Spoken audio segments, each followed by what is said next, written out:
ஹல்லேலூயா. இந்த நாளில் கூடி நிச்சயமாக நான் விசுவாசிக்கின்றேன். நம்ம எல்லோரும் தேவனுடைய வார்த்தையை நாம் கேட்க நாம் ஆயத்தமாக வந்திருக்கிறோம். கடந்த வாரத்திலே நாம் ரூத் என்ற பெண்மணியை குறித்து நாம் வாசித்தோம். அவருடைய வாழ்க்கையிலிருந்து சில பாடங்களை நாம் கற்றுக்கொண்டோம். ஒவ்வொரு வாரத்திலும் நாம் தேவனுடைய வார்த்தையை கேட்க வரும்பொழுது ஆண்டவரிடத்திலிருந்து ஆண்டவர் ஒரு வார்த்தை நம்மோடு கூட பேச வேண்டும் என்று சொல்லி நாம் வர வேண்டும். அது மாத்திரமல்ல, வெறும் ஒரு இன்ஃபர்மேஷனுக்காக மாத்திரமல்ல, அவங்களுடைய நம்ம கேட்குற ஒவ்வொரு வார்த்தையும் அது நம்முடைய இருதயத்தில் விழுந்து அது நல்ல கனிகளை கொடுக்கின்ற வார்த்தைகளாக ஆக வேண்டும் என்று சொல்லி நாம் ஜெபிக்க வேண்டும். அதோட அர்த்தம் என்னன்னு சொன்னீங்கன்னா, we must apply God's word in our life. We must allow the word of God to transform our life. நம்முடைய வாழ்க்கையை மாற்றும்படிக்காக நாம் தேவனுக்கு அனுமதி கொடுக்க வேண்டும். அவருடைய வார்த்தையின்படி நாம் நடக்க வேண்டியது அவசியமாக இருக்கிறது. தொடர்ந்து நாம் சில வருகிற வாரங்களிலே சில கேரக்டர்களை குறித்து நாம் வேதத்திலிருந்து நாம் பார்க்க போகின்றோம்.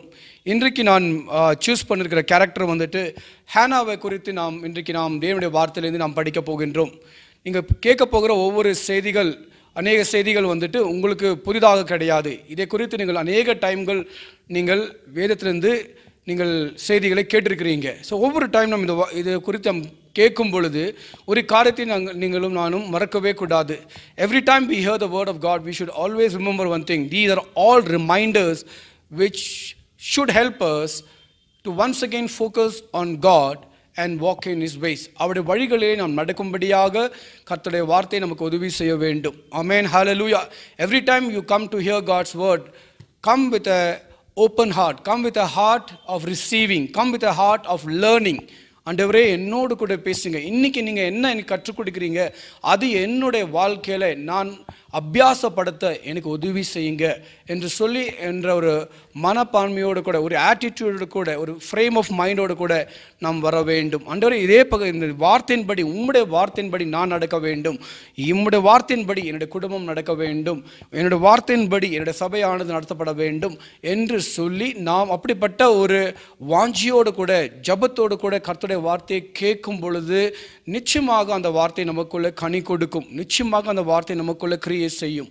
ஹல்லேலூயா. இந்த நாளில் கூடி ஆவியானவர் நிச்சயமாக நம்மோடு கூட பேசுவார். இன்றைக்கு நாம் ஹேனா என்ற பெண்மணியை குறித்து நாம் வாசிக்க போகின்றோம்.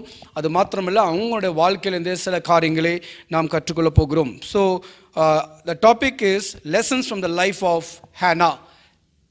Lessons from the life of Hannah. Kindly turn your Bibles to 1 Samuel chapter 1 and 2 for reference. தயவுசெய்து இன்றைக்கு செய்தியோட ரெஃபரன்ஸ் ஆனது 1 சாமுவேலின் புத்தகம் 1ஆம் அதிகாரமும் 2ஆம் அதிகாரமும் உங்களுடைய மனதில் நீங்கள் வைத்துக் கொள்ளும்படியாக அன்போடு கூட கேட்டுக்கொள்கிறேன். இந்த ஹேனாவோட லைஃப்லேருந்து சில கேரக்டர்கள் நாம் கற்றுக்கொள்வதற்கு முன்பாக, சில லெசன்ஸ்கள் நாம் கற்றுக்கொள்வதற்கு முன்பாக அதோடைய பேக்ரவுண்டை நான் சற்று உங்களுக்காக சொல்ல நான் ஆசைப்படுகிறேன். முதல் சாப்டரை நாங்கள் வாசிக்கும் பொழுது எல்கனா என்று சொல்லப்படுகிற ஒரு மனிதனை குறித்து எழுதப்பட்டிருக்கிறது. இந்த எல்கனா என்று சொல்லப்பட்ட மனிதனுக்கு 2 மனைவிகள் என்று சொல்லி வேதத்தில் எழுதப்பட்டிருக்கிறது. முதல் மனைவியோட பேர் ஹன்னாள் என்று சொல்லியும், இரண்டாவது மனைவியோட பேர் பெனினாள் என்று சொல்லியும் வேதத்தில் எழுதப்பட்டிருக்கிறது. பெனினாளுடைய வாழ்க்கையை நாம் பார்க்கும்பொழுது, பெனினாளுக்கு குழந்தை பாக்கியம் இருந்தது, அவங்களுக்கு பிள்ளைகள் இருந்தார்னு சொல்லி நாம் பார்க்கிறோம். ஆனால் ஹன்னாளுக்கோ பிள்ளைகள் இல்லாத ஒரு சூழ்நிலை இருந்தது. ஸோ இப்படி இருக்கிற ஒரு சூழ்நிலையில் அநேக நேரங்களில் பின்னால் வந்துட்டு ஹன்னாலை வந்துட்டு குழந்தை இல்லை சொல்லி அவங்கள ரொம்ப ஒரு ப்ரொவோக் பண்ணி அவங்கள ஒரு மன துக்கம் பண்ணுவாங்களா. She hurted her, she ridiculed her, she mocked her and she made fun of her because she was unable to conceive. இதனால ஹன்னாளோட வாழ்க்கை மிகவும் மிகவும் ஒரு வேதனை உள்ள ஒரு வாழ்க்கையாக இருந்தது. எல்கனா என்ற இந்த மனிதன் தன்னுடைய மனைவியோடு கூட, தன்னுடைய குடும்பத்தோடு கூட ஒவ்வொரு வருஷமும் தேவனுடைய ஆலயத்துக்கு போய் தேவனை துதித்து ஆராதித்து பலிகளை செலுத்துகிற ஒரு பழக்கம் இருந்தது. ஸோ ஒவ்வொரு வருஷமும் அவங்க குடும்பமாக தேவனை ஆராதிக்க அவங்க கடந்து போவாங்க. அப்போ ஒவ்வொரு டைமும் அப்படி கடந்து போகும்போது கூடி பின்னால் என்று சொல்லப்படுகிற இந்த இரண்டாவது மனைவியானவள் ஹன்னாலை பார்த்து சில டைம்களில் அவங்கள ப்ரொவோக் பண்ணி, அவங்கள சொல்லக்கூடாத வார்த்தைகளினாலே சொல்லி அவங்கள ஹர்ட் பண்ணி போவாங்க. ஸோ அவங்க மிகவும் வேதனையோடு கூட டெம்பிளுக்கு போனால் கூட ஆராதனை செய்தால் கூட பயங்கர வேதனையோடு கூட தான் அவங்க ஆராதிப்பாங்க. அப்படிப்பட்ட ஒரு சூழ்நிலையில் ஒரு நாள் அவங்க போய் அவங்க என்ன பண்ணுறாங்கன்னா கர்த்தரிடத்தில் போய் அவங்களுடைய முழு இருதயத்தை ஊற்றி என்ன பண்ணுறாங்க ஜெபிக்கிறதே நாம் பார்க்கிறோம். அதனுடைய முழு என்ன காரியங்கள் நடந்தது என்று சொல்லி நாம் பார்ப்போம் என்று சொன்னீங்கன்னா 1 சாமுவேலின் புஸ்தகம் 1ஆம் அதிகாரம் 2ஆம் அதிகாரம் நீங்கள் வாசித்தீங்கன்னா அந்த இடத்தில் எப்படி அன்னாள் தன்னுடைய முழு இருதயத்தை ஆண்டவருடைய சமூகத்தில் ஊற்றினாள் என்று சொல்லி அது நிமித்தமாக தேவன் எப்படி அவளை ஆசீர்வதித்தார் என்று சொல்லி ஒரு பிள்ளைய பாக்கியத்தையும் கர்த்தர் கொடுத்து எப்படி அவளை ஆசீர்வதித்து உயர்த்தினார் என்று சொல்லி 1 சாமுவேலின் புஸ்தகம் 1ஆம் அதிகாரம் 2ஆம் அதிகாரத்தையும் நீங்கள் வாசித்தால் உங்களால் புரிந்து கொள்ள முடியும். இன்றைக்கு நாம் அன்னாள் என்ற கேரக்டரை ஸ்பெசிஃபிக்காக நாம் எடுத்து நாம் பார்க்க போகிறோம். இந்த அன்னாளுக்குள்ள என்ன ஒரு குணாதிசயங்கள் இருந்தது என்று சொல்லி நாம் வேதத்தின் அடிப்படையில் நாம் பார்ப்போம். இன்றைக்கு சில காரியங்களை உங்களோடு கூட நான் பகிர்ந்து கொள்ள ஆசைப்படுகிறேன். தயவுசெய்து நீங்கள் ஒரு பேனாவையும் ஒரு புஸ்தகத்தை நீங்கள் எடுத்துக்கொள்ளலாம். நான் சொல்லும் பொழுது அந்த காரியங்கள் நீங்கள் எழுதும்படியாக அன்போடு கூட கேட்டுக்கொள்கிறேன். அதே போல வசனங்களை சில டைம் நாம் படிக்கும் பொழுது அந்த வசனங்களை பைபிள் திருப்பி அந்த வசனங்கள் நீங்களும் என்னோடு கூட சேர்ந்து நீங்கள் வாசிக்கும்படியாக அன்போடு கூட கேட்டுக்கொள்கிறேன். So we are going to look at the characters reflected in the life of Hannah. Characters reflected in the life of Hannah. Number 1, Hannah endured the humiliation of something she could not control.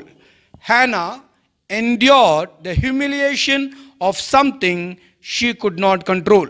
1 சாமுவேலின் புஸ்தகம் 1ஆம் அதிகாரம் 6வது வசனத்தை நீங்கள் வாசித்தீங்கன்னா இந்த இடத்தில் வேதம் தெளிவாக சொல்லுகிறது கர்த்தர் அன்னாளுடைய கர்ப்பத்தை அடைத்தார் என்று சொல்லி அந்த வசனத்தை நான் உங்களுக்காக ஆங்கிலத்திலே நான் வாசிக்க ஆசைப்படுகிறேன். Here it says, because the Lord had closed Hannah's womb, her rival kept provoking her in order to irritate her. So the first part of that verse, in verse number 6, it says, the Lord had closed Hannah's womb. அன்னாளுடைய கர்ப்பத்தை யார் அடைத்திருந்தார் என்று சொன்னீங்கன்னா கர்த்தரே அடைத்திருந்தார் என்று சொல்லி நாம் பார்க்கிறோம். ஒரு காரியத்தை நாம் தெளிவாக நாம் புரிந்து கொள்ள வேண்டும். ஆண்டவர் எது செய்தாலும் ஒரு காரணத்தோடு கூட ஆண்டவர் செய்கிற தேவனா இருக்கார். He is a God of purpose. He is a God who plans and does things. நாம் பார்க்க முடியும். அதே அதிகாரத்தின் 7வது வசனத்தை நாம் பார்க்கும் பொழுது ஒவ்வொரு டைமும் அன்னாள் தேவனுடைய ஆலயத்துக்குள்ளே கடந்து போகும் பொழுது பின்னால் என்ன பண்ணுவாங்க சொன்னீங்கன்னா she always used to provoke her in order to irritate her. The Bible says whenever they went to the house of God, சில டைம்களே நாமும் தேவனுடைய ஆலயத்துக்குள்ளே நாம் வரும்பொழுது ஆராதிக்கலாம் போகும்பொழுது அந்த டைமில் தான் ஏதோ தேவையில்லாத பிரச்சனைகள் ஆகிடுமா நம்முடைய வாழ்க்கையில் நம்முடைய குடும்பத்தில் காணப்படுகிறது. அப்படி நடக்கும் பொழுது நம்முடைய வீட்டில் ஏதாவது பிரச்சனை நடந்தால் நாம் தேவனுடைய ஆலயத்துக்கு வந்தால் கூட நம்மளால் என்ன பண்ண முடியாது இல்லை முழு மனதோடு கூட தேவனை ஆராதிக்க முடியாத ஒரு சூழ்நிலையாகி விடுகிறது. இப்போ அன்னாளோட வாழ்க்கையில் கூட அப்படி தான் இருக்கும். ஒவ்வொரு வருடமும் அவங்க குடும்பமாக சேர்ந்து தேவனுடைய ஆலயத்தில் துதிக்க வேண்டும், ஆண்டவருக்கு பலிகளை செலுத்த வேண்டும் என்று சொல்லி அவர்கள் வரும்பொழுது அந்த ஒரு நல்ல நேரத்தில் பின்னால் என்ன பண்ணுவாங்க என்று சொன்னீங்கன்னா she provoked Hannah and irritated her. She provoked Hannah and irritated her. The Bible says in verse number 7. நீங்கள் அந்த பகுதிகளை நீங்கள் எடுத்து நீங்கள் வாசிக்கும்படியாக கேட்டுக்கொள்கிறேன். 6-7 வசனங்களை மறுபடியும் உங்களுக்காக நான் வாசிக்கிறேன். 1 சாமுவேல் 1ஆம் அதிகாரம் 6-7. Because the Lord had closed Hannah's womb, her rival kept provoking her in order to irritate her. This went on year after year. Whenever Hannah went up to the house of the Lord, her rival provoked her till she wept and would not eat. இந்த இடத்துல எந்த அளவுக்கு பின்னால் என்ன ஹேனாவை தொந்தரவு பண்ணாங்கன்னு சொன்னீங்கன்னா அந்த ஆலயத்துக்கு அவங்க போகும்போது கூட ஒரு சமாதானத்தோடு போக விட மாட்டாங்களா. அதை ப்ரொவோக் பண்ணினே இருப்பாங்க. உங்கள் பிள்ளை இல்லை என்று சொல்லி உனக்கு கர்த்தர் உன்னுடைய கர்ப்பத்தை அடைத்திருக்கிறார் என்று சொல்லி அப்படிப்பட்ட கசப்பான வார்த்தைகளை பேசி என்ன பண்ணுவாங்களா அவங்க துக்கத்தோடு கூட ஆலயத்துக்கு போகும்படியாக அப்படிப்பட்ட ஒரு சூழ்நிலை உண்டாக்கிடுவாங்க.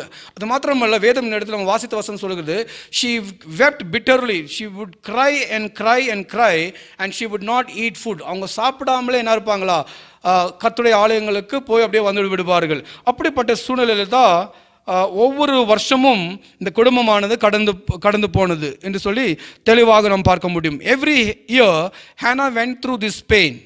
நீங்கள் 7ஆம் வசனத்திலிருந்து 10வது வசனத்தை நீங்கள் வாசித்தீங்கன்னா இந்த இடத்துல எழுதப்பட்டிருக்கிறது because Peninnah provoked her and irritated her, she would cry and she would never eat.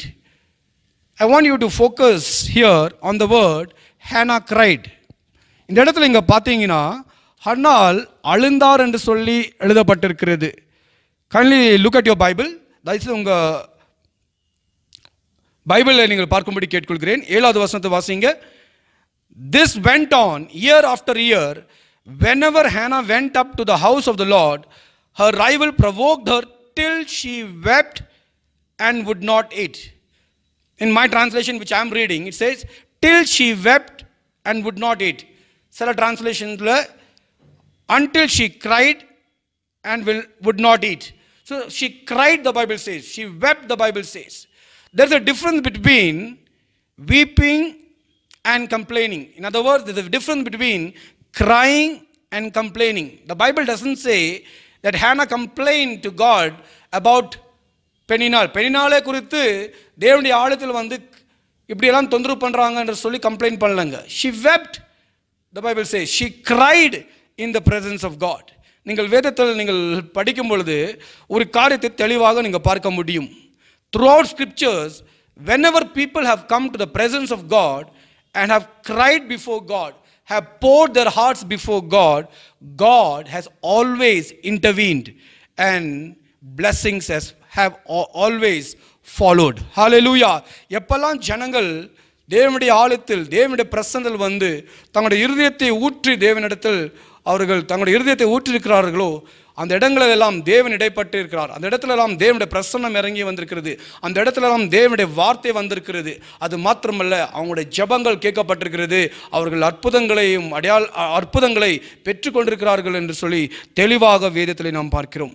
அதே நேரத்தில் எங்கெல்லாம் ஜனங்கள் complaint பண்ணியிருக்கிறார்களோ, where they have complained against people or against God, against servants of God, or they have grumbled against the ways of God, we always find they were destroyed. முற்றிலுமாக அவர்கள் அழிந்து போனார்கள் என்று சொல்லி நாம் பார்க்கிறோம். So இந்த முதல் பாயிண்ட் நான் சொன்னேன். So what is the lesson that we learn here? The lesson is this: stop complaining, try crying. Stop complaining, try crying. ஹானாலே போல தேவனுடைய சமூகத்தில் வந்து அழுந்து பாருங்கள். ஒருவேளை ஒரு சில காரியங்களுக்காக நீங்கள் ஜெபித்துக் கொண்டிருக்கிறீர்கள். ஒருவேளை உங்களுடைய குடும்பத்தின் ரட்சிப்புக்காக நீங்கள் ஜெபித்துக் கொண்டிருக்கலாம். இல்லை உங்கள் குடும்பத்தில் யாராவது ஒருவர் பலவீனமாக இருந்து ஏதோ ஒரு வியாதினாலே பாதிக்கப்பட்டு அந்த வியாதியிலிருந்து ஒரு சுகம் வேற கிடைக்க வேண்டும் என்று சொல்லி நீங்கள் தொடர்ந்து நீங்கள் ஜெபித்து கொண்டே இருக்கலாம். ஆனால் வெளிப்புறமாக பார்க்கும் பொழுது எந்த ஒரு சைன்ஸும் பார்க்க முடியாத ஒரு சூழ்நிலையாக இருக்கலாங்க. அப்படிப்பட்ட சூழ்நிலைங்க இருக்கலாம். இல்லை உங்கள் குடும்பம் வந்துட்டு உடஞ்சி போய் நிற்கிற ஒரு சூழ்நிலையாக இருக்கலாம். ஒரு ஃபேமிலி ப்ராப்ளம், ஃபேமிலி இஷ்யூஸ்னால சில பிரச்சனைகளாக இருக்கலாம். இல்லை குடும்பத்தில் பெற்றோர்களுக்கும் பிள்ளைகளுக்கும் ஒரு அண்டர்ஸ்டாண்டிங், ஒரு யூனிட்டி, ஒரு அன்பு இல்லாத ஒரு சூழ்நிலைகளாக இருக்கலாம். இல்லை உங்களுடைய சில காரியங்கள் நீங்கள் ஸ்டார்ட் பண்ணி அது முடிக்க முடியாமல் நடுவில் நின்று கொண்டிருக்கலாங்க. இல்லை உங்களோட வேலைகளில் சில பிரச்சனைகளாக இருக்கலாம். நீங்கள் எவ்வளோ முயற்சி செய்தும், நீங்கள் எவ்வளோ காரியங்கள் சரியாக செய்தாலும் உங்கள் மேலே தவறான காரியங்களை சொல்லி இவர்கள் சரியாக வேலை பண்ணுவதில்லை சொல்லி அப்படிப்பட்ட குற்றங்களை சொல்லி உங்களை துக்கப்படுத்துகிற காரியங்கள் உங்களோட வாழ்க்கையில் நடந்து கொண்டிருக்கலாம். இந்த வேலையில் இந்த வார்த்தையை கேட்டுக்கொண்டிருக்கிற உங்களுக்கு எல்லாருக்கும் நான் சொல்லுகிற ஒரு காரியம், ஒருவேளை மனிதனுக்கு உங்களுடைய சில வேதனைகள், நீங்கள் கடந்து போகிற பாதைகள் புரியாமல் போகலாம், தெரியாமல் இருக்கலாம். ஆனால் உங்களை உண்டாக்கின தேவனுக்கு எல்லாமே தெரியும். He is seeing you, He is with you. அவர் உங்களோடு கூட இருக்கிறார். ஹானாவுடைய ஜெபத்தை கேட்ட தேவன் உங்களுடைய ஜெபத்தையும் அவர் கேட்பார் என்று சொல்லி இந்த கால வேளையில் உங்களை நான் உற்சாகப்படுத்த போகிறேன். நம்ம சொன்ன முதல் பாயிண்ட்டை மறந்துடாதுங்க. Hannah endured the humiliation of something she could not control. Hannah endured the humiliation of something she could not control. பெண்ணினால் அவங்கள ப்ரொவோக் பண்ணும் பொழுது அது ஹேனானால தடுக்க முடியாதுங்க. ஆனால் ஹேனா வந்துட்டு அவங்க எவ்வளோ ப்ரொவோக் பண்ணாலும் அவங்க அழுந்தாங்க, அவங்க சாப்பிடாமல் இருந்தாங்க. ஆனால் அவங்க கம்ப்ளைண்ட் பண்ணலைங்க. அவங்க வந்து பெண்ணினால் வந்து சபிக்கலைங்க. அவங்க வேற பெண்ணினால் வந்து அவங்கள ப்ரொவோக் பண்ணி அவங்கள ஹர்ட் பண்ணி வார்த்தையின் மூலியமாக நிறைய நேரங்களில் அவங்க ரொம்ப ரொம்ப வேதனை கொடுத்தாங்க. ஆனாலும் ஹேனால் endured the humiliation. She endured the humiliation. Hallelujah, hallelujah. இன்னைக்கு தேவன் அப்படிப்பட்ட ஒரு கிருபை நம்ம கொடுக்கட்டும். நமக்கு விரோதமாக யார் எப்படிப்பட்ட வார்த்தைகள் சொன்னாலும், ஒருவேளை நீ நல்லா இருக்க மாட்டே என்று சொல்லி ஒருவேளை ஜனங்கள் நம்மை பார்த்து சபித்தாலும், என்னவா இருந்தாலும், let us learn to endure suffering for the sake of Christ. Hallelujah. ஒருவேளை கிறிஸ்துவின் நிமித்தமாக நீங்கள் பாடுகள் படுகிறீங்களா, இயேசுவை ஏற்றுக்கொண்டீங்க, நீங்க சபைக்கு போறீங்க, நீங்க தேவனை ஆராதிக்கிறீங்க, அதன் நிமித்தமாக ஜனங்கள் உங்களை ஒதுக்கி வச்சிருக்கிறாங்களா, உங்களை எந்த ஒரு ஃபங்க்ஷன்ஸ்க்கு கூப்பிடுறது இல்லை, உங்களை எந்த ஒரு காரியத்தில் உங்களை இன்வால்வ் பண்றது கிடையாது, உங்களை ரொம்ப ஒரு மாதிரி ஒரு லோவரா உங்களை பார்க்குறாங்களா, என்ன மாதிரி காரியங்கள் ஜனங்கள் செய்தாலும், let us learn to endure everything for the sake of Christ. Hallelujah. Here we see Hannah was going through a problem, and her own husband's wife was provoking her and causing her irritation and jealousy. அப்படிப்பட்ட நிறைய காரியங்கள் அவங்க சொல்லி கொண்டிருக்கும் போது கூடி she endured all humiliation. She endured all humiliation. She knew that she could not control somebody else's words. வேறவங்களோட வாயிலிருந்து வருகிற வார்த்தையே அவங்கனாலே கண்ட்ரோல் பண்ண முடியாது, அவங்க கட்டுப்படுத்த முடியாது. ஆனால் அவங்க அவங்களோட ரியாக்ஷனை கண்ட்ரோல் பண்ணிக்கினாங்க. அவங்க ஒரே ஒரு காரியம் செஞ்சாங்க, அவங்க அழுந்தாங்க. நிறைய நேரங்களில் தேவனுடைய சமூகத்தில் அவங்க அழுந்தாங்க என்று சொல்லி வேதத்தில் நாம் தெளிவாக நாம் படிக்கிறோம். So my friend, stop complaining and try crying. Number 2, Hannah did not respond negatively when mistreated or misunderstood.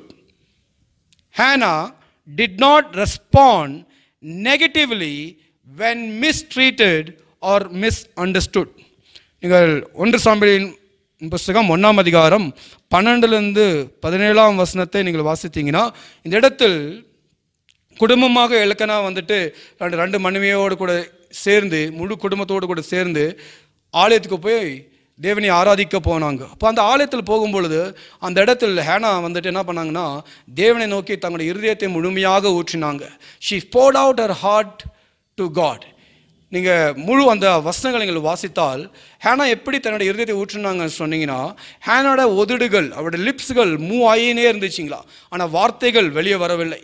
அந்த எந்த ஒரு வார்த்தையும் யாராலையும் கேட்க முடியல. ஹேனா அப்படிப்பட்ட காரியத்தை தன்னுடைய இருதயத்திலிருந்து ஜெபித்து கொண்டிருக்கிறதை ஏலி என்ற அங்கே இருக்கிற பிரீஸ்ட் பார்க்குறாங்க. உதடுகள் மூவ் ஆகுது, ஆனால் எந்த ஒரு சவுண்டும் வெளியே வரவில்லை.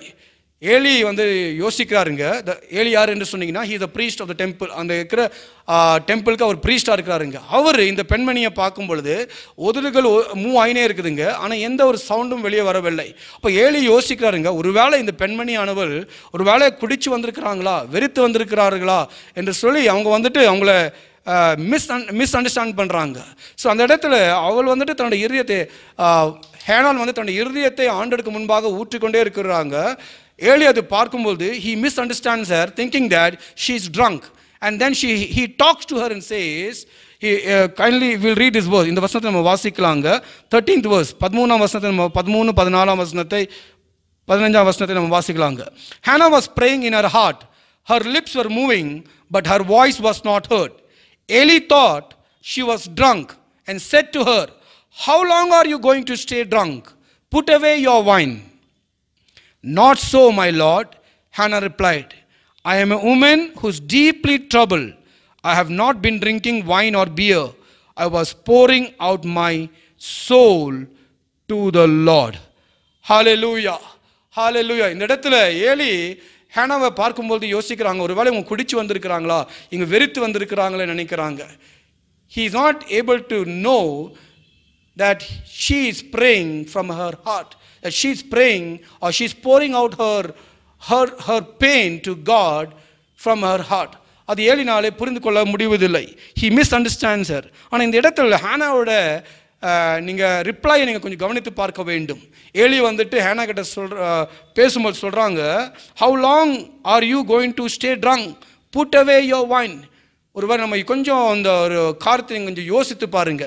நீங்கள் ஜெபித்து கொண்டிருக்கும் பொழுது யாருன்னா இப்படிப்பட்ட ஒரு வார்த்தை உங்களுக்கு சொன்னால் உங்களோட ரியாக்ஷன் என்னவா இருக்கும்? What will be your reaction if somebody says when you are praying to God from your heart, உங்கள் இருதயத்திலிருந்து எங்களை ஆண்டவரை ஆராதிக்கிறீங்க, you're going through a lot in life, உங்கள் வாழ்க்கையில் ரொம்ப கடினமான ஒரு சூழ்நிலை நீங்கள் கடந்து போகிறீங்க, நீங்கள் எந்த அளவுக்கு தேவனுடைய சமூகம் வந்து ஊற்றுனீங்கன்னா வார்த்தை வெளியே வரவில்லை, சவுண்ட் வெளியே வரலாங்க, ஆனால் இருதயத்திலேருந்து நீங்கள் ஜெபித்து கொண்டே இருக்கிறீங்க, நீங்கள் அழுந்தினே இருக்கிறீங்க ஆண்டோட பிரசன்னத்தை. அப்படிப்பட்ட ஒரு ஜெபம் நீங்கள் பண்ணும் பொழுது யாருன்னா வந்து இப்படிப்பட்ட ஒரு வார்த்தைகள் சொன்னால் உங்களோட ரியாக்ஷன் என்னவா இருக்கும், என்னோட ரியாக்ஷன் என்னவா இருக்கும் என்று சொல்லி நீங்கள் யோசித்து பாருங்கள். இப்போ ஏலி வந்து ப்ரீஸ்ட்டுங்க, அண்ட் அவரால் புரிந்து கொள்ள முடிவதில்லை, ஹானாவோட வேதனையை அவரால் புரிந்து கொள்ள முடிவதில்லை. அவர் நினைக்கிறாருங்க அவங்க குடிச்சிருக்கிறாங்க நினைக்கிறாங்க. அப்போ நீங்கள் ஹானாவோட பார்த்து அவங்க பேசும்பொழுது ஹானாவோட ரிப்ளை கொஞ்சம் கவனித்து பாருங்கள். verse number 15 நீங்கள் பாருங்கள். Hannah replied, I am a woman who is deeply troubled. I have not been drinking wine or beer. I was pouring out my soul to the Lord. இந்த இடத்துல ஹானாவோட ரிப்ளையை நீங்கள் பார்க்க முடியும். Hannah did not use excuses of her circumstances to behave or speak negatively. Please listen to what Hannah's reply is. Hannah did not use the excuses of her circumstances to behave or speak negatively. Amen. Hallelujah. இந்த இடத்துல Eli அப்படி சொல்லிவிட்டார் என்று சொல்லி she did not lose her cool, she did not lose her peace, she did not retaliate or she did not use negative words. நெகட்டிவான வார்த்தைகள் அவங்க use பண்ணவில்லை. நீ யாரு, நீ என்ன கேட்கறதுக்கு இப்படி யார் என்று சொல்லி அப்படிப்பட்ட நெகட்டிவான வார்த்தைகள் அவங்க சொல்லவே இல்லைங்க. she politely and respectfully said that I am not drunk, நான் குடிக்கவில்லை, I am pouring out my heart to God, I am pouring out my heart to God. Hallelujah. So my friend, Hannah did not respond negatively when mistreated or misunderstood. Amen. She was mistreated by Peninnah and she was misunderstood by Eli. In both these instances you find Hannah responding positively. She never used negative words, she never cursed, she never complained or grumbled, but she always had a positive attitude. The only thing that she did was that she cried unto the Lord. Number 3, மூணாவதாக, Hannah never stopped believing and asking God. Hannah never stopped believing and asking God. In 1 Samuel chapter 1 verse 7, the Bible says, she traveled to the house of God every year. ஒவ்வொரு வருடமும் Hannah வந்துட்டு தன்னுடைய புருஷனோடு கூட அவருடைய முழு குடும்பத்தோடு கூட தேவனை ஆராதிக்க டெம்பிளுக்கு ஒவ்வொரு வருஷமும் போவாங்களா. ஸோ முதல் வருஷம் திருமணமாகி குழந்தை இல்லை, ரெண்டாவது வருஷம் குழந்தை இல்லை, மூணாவது வருஷம் குழந்தை இல்லை, அப்படி சில வருடங்கள் குழந்தை இல்லாமலே போய்விட்டது. ஆனால் ஒவ்வொரு வருடமும் போவாங்க, ஒவ்வொரு வருடமும் அவங்க என்ன பண்ணுவாங்களா, தேவனுடைய ஆலயத்தில் போவாங்க. நான் இந்த காரியங்களை நாம் படிக்கும் பொழுது ஒரு காரியத்தை தெளிவாக ஹானாவோட லைஃப்லேருந்து நாம் பார்க்க முடிகிறது. she trusted God, she believed God that God will one day hear her prayer and will bless her with a child. நிச்சயமாக ஆண்டவர் என்னை ஆசீர்வதிப்பார், அவர் என்னுடைய ஜெபத்தை கேட்பார், அவர் எனக்கு ஒரு குழந்தை கொடுப்பார் என்ற ஒரு நம்பிக்கை ஹானாக்குள்ள தெளிவாக பார்க்க முடிந்தது. So she went every year with her family. She kept believing God, she kept asking God for a child. Hallelujah, hallelujah, hallelujah. இந்த இடத்துல why I am telling Hannah believed God என்று சொல்ல காரணங்கள் இருக்குது. I believe because when you read 1 Samuel chapter 1 and verse 8 and compare it with this 1 Samuel chapter 1 verse 18, 1 Samuel 1:8 நீங்கள் படிக்கும் பொழுது ஒவ்வொரு டைமும் நீங்கள் இந்த பெண்ணினால் வந்துட்டு அவங்கள வார்த்தையினாலே துக்கப்படுத்தும் பொழுது, குழந்தை இல்லை என்று சொல்லி அவங்களை கேலி பண்ணி பரியாசம் பண்ணி அவங்கள மாக் பண்ணும்போது, அவங்கள ப்ரொவோக் பண்ணும்போதெல்லாம் வேதம் சொல்லுகிறது ஹன்னாள் வந்து மிகவும் அழுந்து என்ன பண்ணுவாங்களா, சாப்பிட மாட்டாங்களா. verse number 8 நீங்கள் அதை தெளிவாக நீங்கள் பார்க்க முடியும். I will read it for you. Her husband Elkanah would say to her, Hannah, why are you weeping? Why don't you eat? Why are you downhearted? Don't I mean more to you than 10 sons? Here we find the pain of Hannah. Hannah கடந்து போன அந்த பெயினான சூழ்நிலையை நீங்கள் இந்த இடத்துல பார்க்க முடியும். She wept, she did not eat food. ஆனால் ஒரு நாள் அவங்க தேவனுடைய ஆலயத்தில் அவங்க போய் அவங்களுடைய இருதயத்தை ஊற்றின பின்பு முழுமையாக கர்த்தரிடத்தில் ஒப்பு கொடுத்தாங்க, ஒரு கமிட்மெண்ட் எடுத்தாங்க, ஒரு பொறுத்தினை எடுத்து அவங்க தேவனிடத்தில் தன்னுடைய எல்லா வேதனையும் தன்னுடைய எல்லா பாரத்தையும் ஆண்டோடைய பாதத்தில் வைத்த பின்பு 18ஆம் வசனத்தில் இப்படியாக ஹேனாவை குறித்து எழுதப்பட்டிருக்கிறது. She said, "May your servant find favor in your eyes." Then she went her way and ate something, and her face was no longer downcast. Hallelujah. ஒவ்வொரு வருடமும் அவங்க வரும்பொழுது, ஃபேமிலியாக வரும்பொழுது பெண்ணினால் அவங்கள மிகவும் துக்கப்படுத்தினார்கள். அவங்க அழுவாங்க, சாப்பிட மாட்டாங்க. ஆனால் இந்த டைம் அவங்க ஆலயத்தில் வரும்பொழுது she poured her heart to God. She said what she is going through in her life. She committed her life to God. She made a vow before God. ஆண்டவருடைய பொறுத்தினை எடுத்து அவங்க சில காரியங்களை செய்தாங்க. அதுக்கு பின்பாக நீங்கள் பார்க்கும்போது Bible says she got up, she went away and she had food. And the Bible says in verse 18, her face was no longer downcast. Her face was no longer downcast. Hallelujah. I believe there was a difference when she prayed this time. இந்த time அவங்க ஜெபிக்கும்போது அவருடைய ஜெபத்தில் ஒரு வித்தியாசமான காரியம் இருந்தது. She had greater faith that God will surely answer her prayer. That's why the Bible says she went and had food and her face was no longer downcast. The result was God remembered her and blessed her with a child. Hallelujah. Hallelujah. சங்கீதம் 51ஆம் அதிகாரம் 17ஆம் வசனம் சொல்கிறது, God will not despise a broken and contrite heart. God will not despise a broken and contrite heart. If you believe, you will see the glory of God. Hallelujah. நீங்கள் விசுவாசித்தால் நிச்சயமாக நீங்கள் தேவனுடைய மகிமை நீங்கள் காண்பீர்கள். Hallelujah. Number 4, நாலாவதாக, Hannah's prayer shifted the focus from her need to God's need. Hannah's prayer shifted the focus from her need to God's need. நீங்கள் இந்த ஹேனாவின் இந்த சரித்திரத்தை நீங்கள் வாசிக்கும் போது 1 சாமுவேலில் அந்த காலத்தில் நடந்த சில பேக்ரவுண்டுகளை உங்களுக்கு தெளிவாக நீங்கள் மனதில் வைக்க வேண்டும். அந்த நாட்களிலே பார்க்கும்பொழுது தேவனுக்காக நிற்கிற தீர்க்கதரிசிகளோ தேவனுக்காக நிற்கிற லீடர்கள் இல்லாத ஒரு காலகட்டமாக இருந்தது. தேவனுடைய ஜனங்களை தேவனுடைய வழியில் நடத்துவதற்கு சரியான ஒரு பிரீஸ்டோ, சரியான ஒரு ப்ராஃபிட்டோ, சரியான ஒரு தேவ மனிதனோ இல்லாத ஒரு காலகட்டத்தில் தான் இஸ்ரவேல் ஜனங்கள் வாழ்ந்து கொண்டு இருந்தார்கள். இப்போ இவ்வளோ நாட்கள் ஹேனால் வந்து ஜெபிக்கும் போதெல்லாம் எனக்கு பிள்ளை இல்லை என்று சொல்லி தான் ஜெபித்து இருக்கிறாங்க. எனக்கு பிள்ளை இல்லையே, எனக்கு பிள்ளை கொடுங்க என்று சொல்லி ஜெபித்தாங்க. ஆனால் இந்த வாட்டி அவங்க ஆலயத்தை வந்து ஜெபிக்கும் பொழுது அவங்களோட ஃபோக்கஸ் தன்னோட தேவையை விட்டு மாறி தேவனுடைய தேவை என்ன இருக்கிறது. இந்த நாட்களில் இஸ்ரவேல் ஜனங்களுக்கு, என்னோட தேசத்தின் ஜனங்களுக்கு என்ன தேவை என்று சொல்லி அவங்க பார்த்தாங்க. அது மாத்திரமல்ல, தேவனுடைய தேவையை அவங்க பார்த்தாங்க.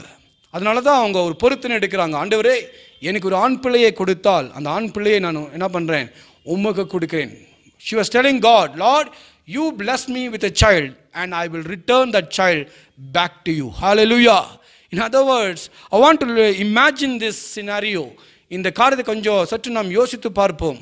Here she has a need and she saw also the need of God, and she's standing between and saying, Lord, I have a need and you also have a need. I have a need for a son. எனக்கு ஒரு பிள்ளை வேண்டும். But you have a need that you want a servant who will proclaim your word, who will lead your people in your ways. அப்படிப்பட்ட ஒரு மனிதனே நீயும் தேடிக்கொண்டிருக்கிறீர்கள் என்று சொல்லி she saw that need. She saw the need of God. She understood the burden of God. And that's why she makes a vow before God saying, Lord, if you give me a child, I will give that child back to you. எனக்கு ஒரு பிள்ளை நீங்கள் கொடுத்தீங்கன்னா, ஒரு ஆண் பிள்ளை எனக்கு கொடுத்தீங்கன்னா, அந்த பிள்ளையை நான் மறுபடியுமாக உமக்காக கொடுப்பேன், உம்முடைய ஊழியத்துக்கு என்று நான் கொடுப்பேன், உம்முடைய பர்பஸஸ்க்கு என்று நான் கொடுப்பேன் என்று நாம் சொல்லி பார்க்கிறோம். இன்றைக்கு நாம் சற்று யோசித்து பார்ப்போம், நம்முடைய ஜெபங்கள் எப்படிப்பட்ட ஜெபங்களாக இருக்கிறது. நாம் ஜெபிக்கிறோம், ஆனால் நம்முடைய ஜெபங்களில் நாம் தேவனுடைய நீடை நாம் பார்க்கிறோமா? Do we see the burden of God when we pray, or is it only give me praise? நம்முடைய ஜெபங்கள் வெறும் கொடுங்க ஆண்டவரே, கொடுங்க ஆண்டவரே, கொடுங்க ஆண்டவரே என்று சொல்லி ஜெபங்களாக இருக்கிறதா? இல்லை தேவனுடைய இருதயத்தை நாம் புரிந்து கொண்டு, அவருடைய இருதய துடிப்பை புரிந்து கொண்டு, அவருடைய பாரத்தை புரிந்து கொண்டு நாம் ஜெபிக்கிறோமா என்று சொல்லி யோசித்து பார்ப்போம். ஹேனோட வாழ்க்கையை நாம் பார்க்கும்பொழுது ஒரு காரியத்தை நாம் தெளிவாக ஹேனோட வாழ்க்கையிலிருந்து கற்றுக்கொள்ள முடியும். She shifted her focus from her need to God's need. She shifted her focus from her need to God's need. The moment she shifted that focus, we find God intervening in her life and God doing mighty things. ஆண்டவருடைய ஜெபத்தை கேட்டு அவருக்கு வேண்டிய காரியத்தை ஆண்டவர் செய்தார். நீங்கள் தொடர்ந்து 1 சாமுவேலின் புஸ்தகத்தை நீங்கள் வாசித்தீங்கன்னா ஆண்டவர் ஹேனாக்கு ஒரு பிள்ளை மாத்திரமல்ல அநேக பிள்ளைகளை கொடுத்து ஆசீர்வதித்தார் என்று சொல்லி வேதத்தில் எழுதப்பட்டிருக்கிறது. Hallelujah. When you seek God, when you understand the burden of God, when you understand what God's pain is, ஆண்டவருடைய இருதயத்தின் துடிப்பு என்று சொல்லி நீ புரிந்து கொண்டு அதன் பிரகாரமாக உன்னுடைய வாழ்க்கையை நீ அர்ப்பணிக்கும் பொழுது பெரிய ஆசீர்வாதங்களை நீ பெற்றுக்கொள்வாய். When Hannah only said, if you give me a son, I will give him back to him. When you read the Bible, we find God blessed her with many children. அநேக பிள்ளைகளை கொடுத்து கர்த்தர் ஆசீர்வதித்தார். Hallelujah. Hallelujah. புதிய ஏற்பாட்டில் ஒரு வசனம் இப்படியாக சொல்கிறது, முதலாவது தேவனையும் தேவனுடைய ராஜ்யத்தின் தேடுங்கள், அப்பொழுது இவைகள் எல்லாம் உங்களுக்கு கூட்டி கொடுக்கப்படும். இன்னொரு வார்த்தையில் சொன்னால் ஆண்டவருடைய காரியங்களை நாம் தேடும் பொழுது, ஆண்டவருடைய காரியங்கள் நம்முடைய வாழ்க்கையில் முக்கியத்துவம் இருக்கும் பொழுது, ப்ரையாரிட்டியாக இருக்கும் பொழுது நம்முடைய எல்லா தேவைகளையும் நம்முடைய எல்லா வஞ்சிகளையும் ஆண்டவர் ஏற்ற வேளைகளிலே நிறைவேற்றுகின்ற தேவனாக இருக்கிறார். ஹல்லேலூயா. ஹல்லேலூயா. நம்பர் 5, ஐந்தாவதாக நாம் பார்க்கிறோம், ஹேனா fulfilled her vows. ஹேனா fulfilled her vows. ஆண்டருக்கு முன்பாக அன்னாள் பொருத்தனை எடுத்தார். என்ன பொருத்தனை எடுத்தால், இவ்வளோ நாட்கள் அவள் ஜபித்தாள், ஆனால் அவள் பொருத்தனை எடுக்கவில்லை. இவ்வளோ நாட்கள் அவள் ஜபித்தாள், ஆனால் அவள் பொருத்தனை எடுக்கவில்லை. இவ்வளோ நாள் ஆண்டவரிடத்தில் அவள் கேட்டாள், ஆனால் அவள் பொருத்தனை எடுக்கவில்லை. ஆனால் இப்போது இந்த டைம் டெம்பிளுக்கு வரும்பொழுது, ஆண்டவரை ஆராதிக்க குடும்பத்தோடு கூட வரும்பொழுது, வேதனையின் மத்தியில் வரும்பொழுது தன்னுடைய இருதயத்தை ஆண்டவருக்கு முன்பாக ஊற்றுவது மாத்திரமல்ல, ஆண்டவருடைய சமூகத்தில் ஒரு தீர்மானத்தை எடுக்கிறார். ஆண்டவருடைய சமூகத்தில் ஒரு பொருத்தனை எடுக்கிறார். ஆண்டவரே, நீர் எனக்கு ஒரு ஆண் பிள்ளையை கொடுத்தால் நான் மறுபடியும் அந்த ஆண் பிள்ளையை உனக்கு கொடுப்பேன் என்று சொல்லி அவர் சொன்னார். கர்த்தருக்கு முன்பாக அவர் பொருத்தனை எடுத்தபடினாலே கர்த்தருடைய வாழ்க்கையிலே பெரிய காரியத்தை செய்தார். கர்த்தருடைய துக்கத்தை சந்தோஷமாக மாற்றினார். The Bible says God remembered her. God remembered her. Hallelujah. Hallelujah. My friend, sometimes when we take vows and commitment before God, God remembers. ஆண்டவர் அதை மனதில் வைக்கிறார். Hallelujah. He remembers and he does. He turns our impossibilities to possibilities. He makes ways for us. He does something spectacular and amazing in our lives. Hallelujah. In the இடத்தில் when Hannah made this vow before God, that if you give me a boy child, I will give him back to you. The Bible says, God remembered Hannah. God remembered Hannah. Hallelujah. இந்த நாட்களில் கூடி கர்த்தருடைய வார்த்தை கேட்கிற பிள்ளைகளிடத்தில் நான் ஒரு காரியத்தை கேட்க ஆசைப்படுகிறேன். ஒருவேளை நம்முடைய ஜெப வாழ்க்கையை நாம் சற்று யோசித்து பார்ப்போம். நம்முடைய இந்த கிறிஸ்துவ வாழ்க்கையை நாம் சற்று யோசித்து பார்ப்போம். நாம் ஜெபித்த ஜெபங்களை நாம் சற்று யோசித்து பார்ப்போம். நாம் ஜெபிக்கும் பொழுது எப்படின்னா நம்ம பொருத்தனைகளை பண்ணியிருக்கிறோமா? ஆண்டவருக்கு முன்பாக நாம் பொருத்தனை செய்திருக்கிறோமா? கர்த்தர் நம்மை எவ்வளோ விதமாக ஆசீர்வதித்திருக்கிறார், எவ்வளோ ஆசீர்வாதங்கள் நம்ம கொடுத்திருக்கிறார், எவ்வளோ ஜெபங்களுக்கு அவர் பதில் கொடுத்திருக்கிறார். நம்ம எப்படின்னா ஆண்டவரிடத்தில் பொருத்தனைகளை செய்திருக்கிறோமா? ஆண்டுடைய காரியங்களுக்காக பொருத்தனை செய்திருக்கிறோமா? ஆண்டவரே, நீங்கள் தான் என்னை ஆசீர்வதிச்சிருக்கிறீங்க. ஆண்டவரே, நீங்கள் தான் என்னை உயர்த்திருக்கிறீங்க. ஆண்டவரே, நீங்கள் தான் இந்த பிள்ளையை எனக்கு கொடுத்தீங்க. ஆண்டவரே, நீங்கள் தான் இந்த வேலையை எனக்கு கொடுத்தீங்க. ஆண்டவரே, அப்படி சொல்லி நாம் எப்படின்னா பொருத்தனைகள் எடுத்திருக்கிறோமா? பொருத்தனை எடுத்திருந்தோம் என்று சொன்னீங்கன்னா அந்த பொருத்தனைகளை நாம் நிறைவேற்றி இருக்கிறோமா? இந்த இடத்துல பார்க்கும்பொழுது ஹன்னாளோட வாழ்க்கை நீங்கள் படிக்கும் பொழுது கர்த்தர் ஹன்னாளை ஆசீர்வதித்து ஒரு குழந்தையை கொடுத்தார். அந்த குழந்தையோட பேர் தான் சாமுவேல். நீங்கள் பார்க்கும்பொழுது முதல் வருஷம் பால் குடிக்கிற அந்த பருவத்தில் ஹன்னாள் அந்த குழந்தைக்கு செய்ய வேண்டிய காரியங்கள் எல்லாம் செய்து அந்த பால் குடிக்கிற அந்த பழக்கத்திலேருந்து வெளியே வரும்பொழுது அந்த குழந்தையை கூப்பிட்டுக்கின்னு எங்கே வராங்க என்று சொன்னீங்கன்னா ஆலயத்துக்கு வந்து அந்த பிள்ளையை மறுபடியும் ஆண்டவருக்கு ஒப்பு கொடுக்குறாங்க. ஆண்டவரே, நான் பிள்ளையை கேட்டேன், நீங்கள் தான் எனக்கு பிள்ளையை கொடுத்தீங்க. 1 சாமுவேலின் புஸ்தகம் 1 அதிகாரம் 27-28 வசனத்தை நாம் வாசிப்போம். 1 Samuel chapter 1, 27 and 28. I prayed for this child, and the Lord has granted me what I asked of him. So now I give him to the Lord. For his whole family he will be given over to the Lord. And he worshipped the Lord there. இந்த இடத்தில் ஹன்னாள் தன்னுடைய பொருத்தனை மறக்கவில்லை. ஹன்னாள் தன்னுடைய பொருத்தனை மறக்கவில்லை.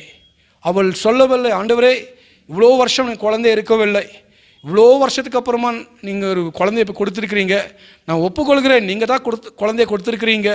ஆனால் அன்றைக்கி நான் ஜஸ்ட் ஏதோ உணர்ச்சி வசத்தில் நான் அப்படி பொருத்தனை பண்ணிட்டேன் அப்படி அன்னாள் சொல்லவில்லை. அன்னைக்கு எடுத்த பொருத்தனையை அவள் நிறைவேற்றின ஒரு மனிதனாக காணப்பட்டாள்.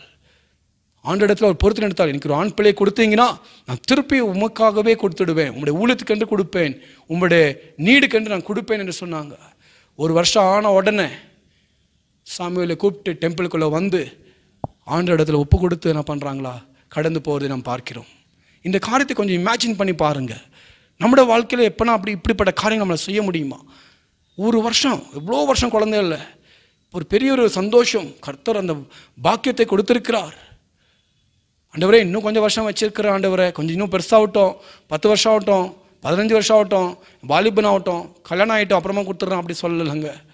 ஒரு வருஷம் ஆன உடனே அந்த குழந்தைய கூப்பிட்டுக்கின்னு டெம்பிளுக்கு வந்து என்ன பண்ணுறாங்களா, ஆண்டருக்கு முன்பாக ஆண்டருக்கு நன்றி சொல்லி அந்த குழந்தைய மறுபடியும் ஆண்டர் இடத்திலே ஒப்பு கொடுத்து கடந்து போகிறதை நாம் பார்க்கிறோம். நம்முடைய வாழ்க்கையிலே நாம் எடுத்த பொருத்தனைகள் யோசித்து பார்ப்போம். பொருத்தனைகள் எடுத்திருந்தால் அந்த பொருத்தனைகளை நாம் நிறைவேற்ற வேண்டியது அவசியமாக இருக்கிறது. உபாகத்தின் புஸ்தகம் 23ஆம் அதிகாரம் 21ஆம் வசனத்தை நான் வாசிக்க ஆசைப்படுகிறேன். 2 வசனங்களே உங்களுடைய ஞாபகத்தில் நான் கொண்டு வர ஆசைப்படுகிறேன். ஏனென்றால் நிறைய பேர் சில டைமில் பொருத்தனைகள் எடுக்கும் பொழுது அந்த பொருத்தனைகளை ரொம்ப லைட்டாக எடுத்துக்கிறீங்க. அந்த பொருத்தனைகளை குறித்து நாம் மறந்துடுறோம். I want to remind you of the vows that you made before God. நீங்கள் செய்த பொருத்தனைகள் எனக்கு தெரியாது, ஆனால் நீங்கள் செய்த பொருத்தனைகள் ஒருவேளை நீங்கள் மறந்திருக்கலாம், ஆனால் கர்த்தர் அந்த பொருத்தனைகளை மறப்பதில்லை. உபாகமம் 23ஆம் அதிகாரம் 21ஆம் வசனத்தை வாசிக்கலாம். Kindly turn your Bibles to Deuteronomy chapter 23 verse number 21. If you make a vow to the Lord your God, do not be slow to pay it, for the Lord your God will certainly demand it of you, and you will be guilty of sin. Please read this verse carefully. ஆண்டுக்கு முன்பாக நம்ம ஒரு பொருத்தனை எடுத்திருந்தால் அது செலுத்துவதற்கு நாம் ஸ்லோவாக இருக்கக்கூடாதுங்களா? எவ்வளோ சீக்கிரமாக முடியுமோ அந்த பொருத்தனைகளை நாம் என்ன பண்ண வேண்டுமா? நிறைவேற்ற வேண்டும். The Bible says here, the Lord your God will certainly demand it of you, and you will be guilty of sin. ஆண்டவர் அது நிச்சயமாக கேட்பார். பொருத்தனை எடுக்க ஆண்டவர் பலவதம் பண்ணுறது கிடையாது. ஆனால் பொருத்தனை எடுத்தீங்கன்னா அந்த பொருத்தனைகளை என்ன பண்ண வேண்டுமா? நிறைவேற்ற வேண்டியது அவசியமாக இருக்கிறது.